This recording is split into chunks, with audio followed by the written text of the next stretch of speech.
Hello बच्चों, welcome back to my YouTube channel maths by Akash sir. आज हम लोग पढ़ने वाले हैं how to find domain and range of a function.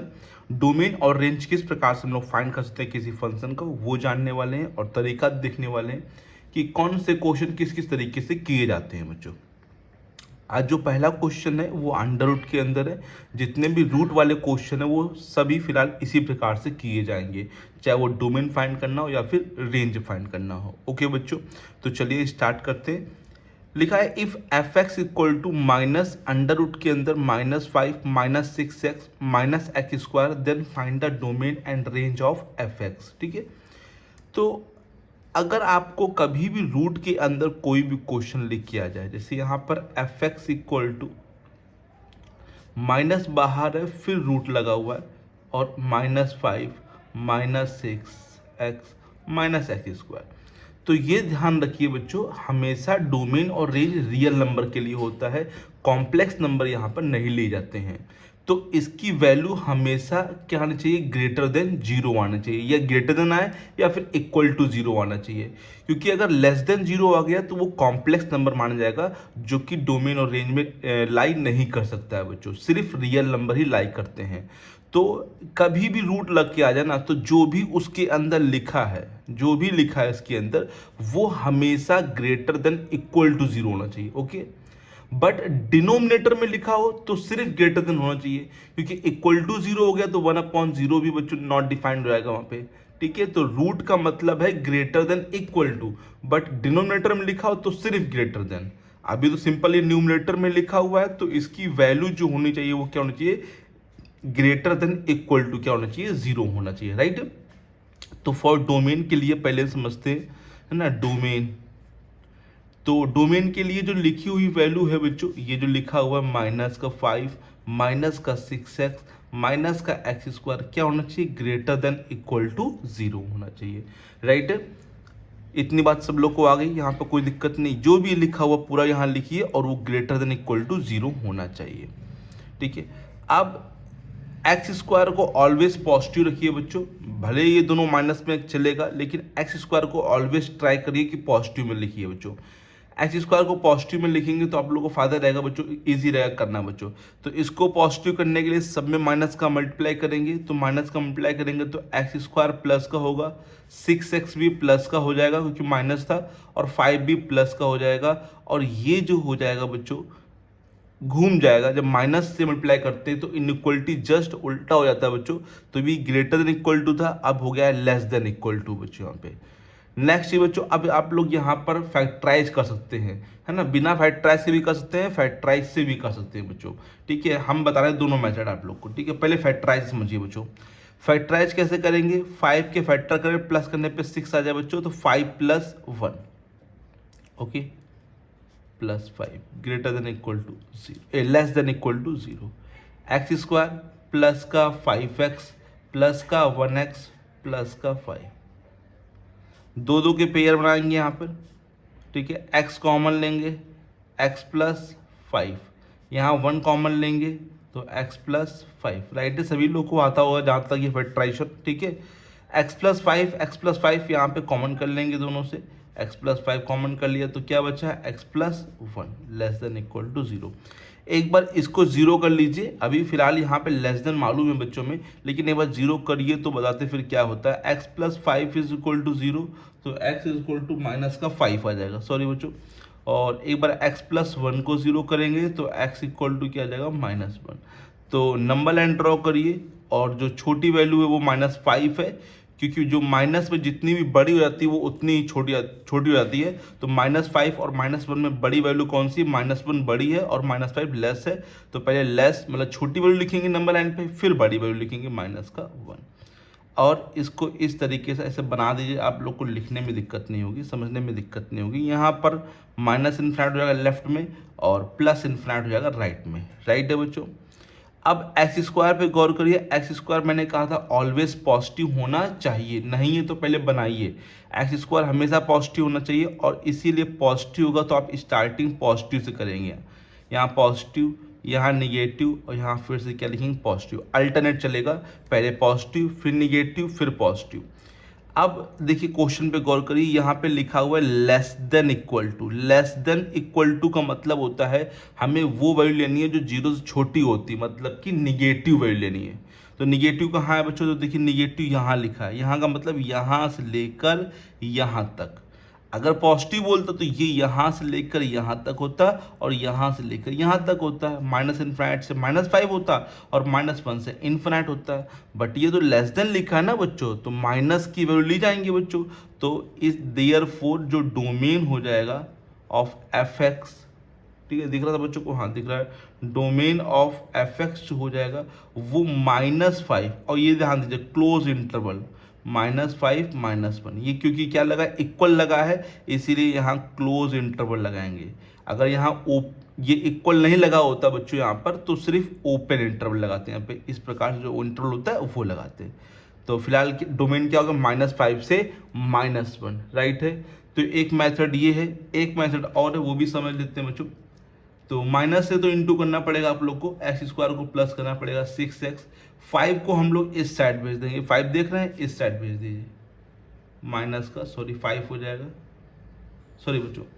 अब 6 का हाफ कितना होता है, सभी बच्चों को पता होगा 6 का हाफ जो होता है वो 3 होता है। तो 3 का स्क्वायर ऐड करेंगे और 3 का स्क्वायर इधर भी ऐड करना पड़ेगा। ये क्या कर रहे हैं, परफेक्ट स्क्वायर बना रहे हैं।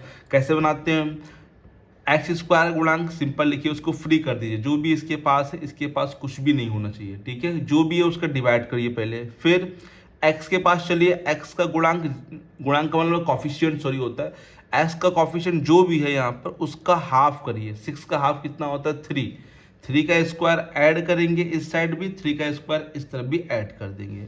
ऐसा करने से ये पूरा फॉर्मूला बन जाएगा बच्चों a + b का होल स्क्वायर। ये a है ये b है और यहाँ पर प्लस है तो बीच में प्लस लगा देंगे। ये a लिखेंगे ये b लिखेंगे, ये प्लस है तो प्लस लिखेंगे, राइट है बच्चों। -5 + 9 x + 3 का होल स्क्वायर, -5 + 9 कितना बचेगा 4। ओके बच्चों, इतना आगे सब लोगों को कोई दिक्कत तो नहीं। स्क्वायर हटेगा रूट लगेगा, 4 का रूट जो होता है वो +-2 होता है, राइट है, +-2। तो लिखा कैसे जाता है बच्चों +-2, इस प्रकार से लिखेंगे, पहले -2 लिखेंगे फिर ये सिंबल लगाएंगे, ध्यान देना पहले माइनस लिखते हैं हमेशा, पहले -2 लिखेंगे फिर बीच में जो लिखा है x + 3 लिखेंगे जो निकाल रहे हैं, फिर वही सिंबल लगाएंगे और यहाँ +2। दैट मीन्स ध्यान समझिए फिर से, 4 का रूट होता है कितना +-2, तो पहले -2 लिखेंगे फिर यहाँ +2 लिखेंगे, जो सिंबल लगा है वही लगा दीजिए यहाँ पे, और जो बीच में ये लिखेंगे वो जो ये लिखा वो यहाँ लिखेंगे। हमें निकालना तो सिर्फ x है तो 3 को हटाना पड़ेगा, और 3 को हटाना है तो 3 प्लस में है तो सब जगह हम लोग -3 करेंगे। तो -3 -2, ओके समझ में आया सब बच्चों को। +3 है तो -3 कर दीजिए और -3 + 2 यहाँ पे, बोलो बच्चों आ गया। भाई यहाँ पे x निकालना है तो +3 को हटाने के लिए हमने क्या किया, सब जगह -3 कर दिया। तो ये -5 और ये x और ये -1, दैट मीन्स इसका डोमेन जो हो जाएगा वो -5 से -1 हो जाएगा क्लोज, क्योंकि यहाँ पे भी लगा इक्वल यहाँ पर भी इक्वल लगा, तो दोनों में क्या लग जाएगा क्लोज लग जाएगा बच्चों, ठीक है।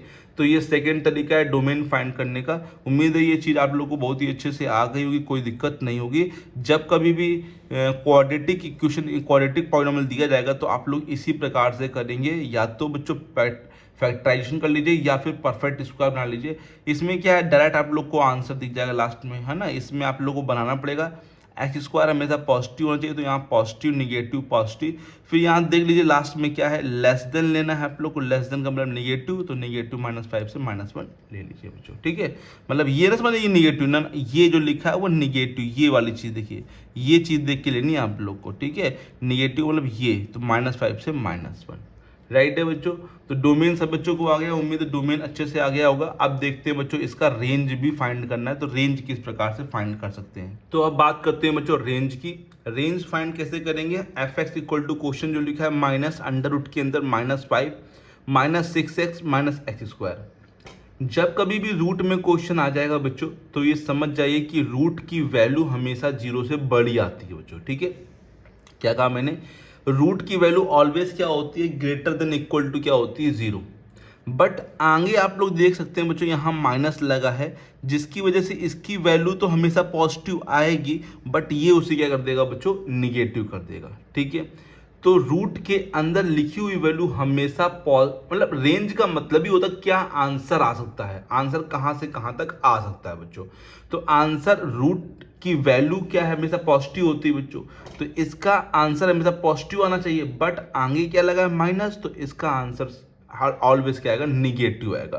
तो एफ एक्स को सबसे पहले आप लोग लेट कर लेंगे वाई, क्या मान लेंगे, एफ एक्स जगह वाई लेट कर लेंगे, माइनस यहाँ पे -5 -6x माइनस एक्स स्क्वायर। ठीक है, तो अगर आप लोग यहाँ पे गौर करें बच्चों कि यहाँ पर y की वैल्यू क्या होगी, सिंस y की वैल्यू ऑलवेज क्या होगी, लेस देन इक्वल टू 0। अगर ये माइनस नहीं लगा होता बच्चों तो इसकी value always greater than equal to 0 होती। ठीक है, लेकिन अभी फिलहाल इसकी वैल्यू तो प्लस में आएगी, बट ये वाला माइनस उसे क्या कर देगा, निगेटिव कर देगा, माइनस में आंसर देगा। ठीक है, तो लेस देन इक्वल टू क्या हो जाएगा, यहाँ पे 0 हो जाएगा। ठीक है, इसको बच्चों हम लोग इस बॉक्स में लिख लेंगे।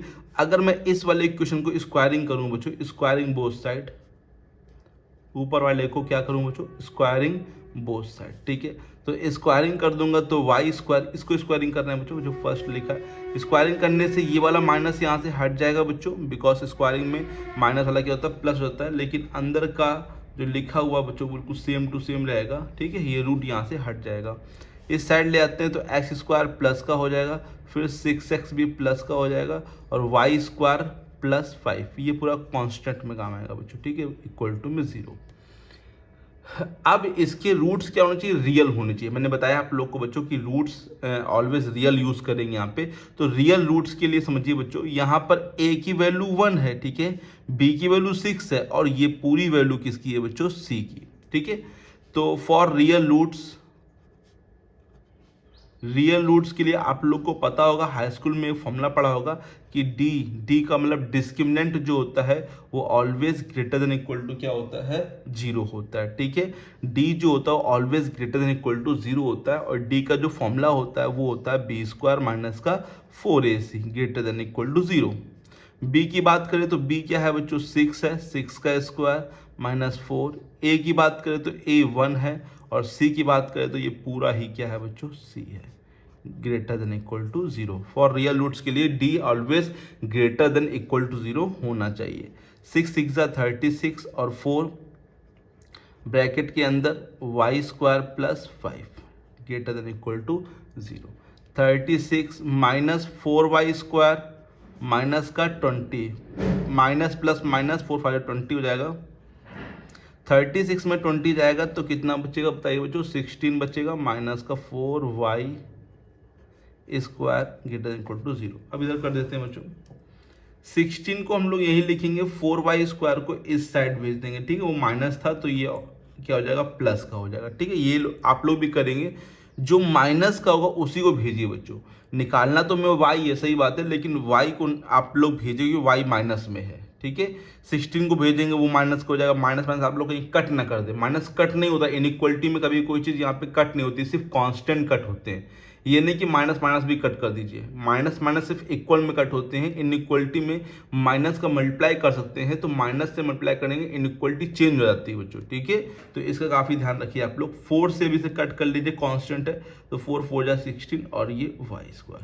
तो अब इसको लिखेंगे y² पहले लिख रहे हैं, फेस खुला कहाँ पर है, 4 की तरफ, 4 की तरफ फेस खोल देंगे, और फिर से वही चीज़ है, स्क्वायर हटाएंगे, रूट लगाएंगे, तो 4 का रूट होता है -2 +-2, तो पहले क्या लिखेंगे, -2, फिर यही सिंबल लगा देंगे, फिर y, फिर यहाँ पे +2। बताइए ये समझ में आ गया। तो ये y की वैल्यू आ गई -2 से +2। बट हम लोग ने अभी बताया था बच्चों, सॉरी बट लिखा है, बट y जो है वो लेस देन इक्वल टू 0 है, तो 0 से छोटा होना चाहिए। तो 0 से बड़ी 1 2 वैल्यू आ रही है तो उसको हटा देंगे बच्चों, तो -2 से लेके कितना हो जाएगा बच्चों बताइए, 0 हो जाएगा। ये जितने भी पॉजिटिव नंबर हैं 0 के बाद वाले वो सब हट जाएंगे, -2 से 0, ये क्या हो जाएगा, रेंज ऑफ fx हो जाएगा। रेंज ऑफ एफ एक्स, क्योंकि y जो है वो क्या है, लेस देन इक्वल टू 0 है, तो y की वैल्यू पॉजिटिव नहीं हो सकती बच्चों, ऑलवेज निगेटिव होगी।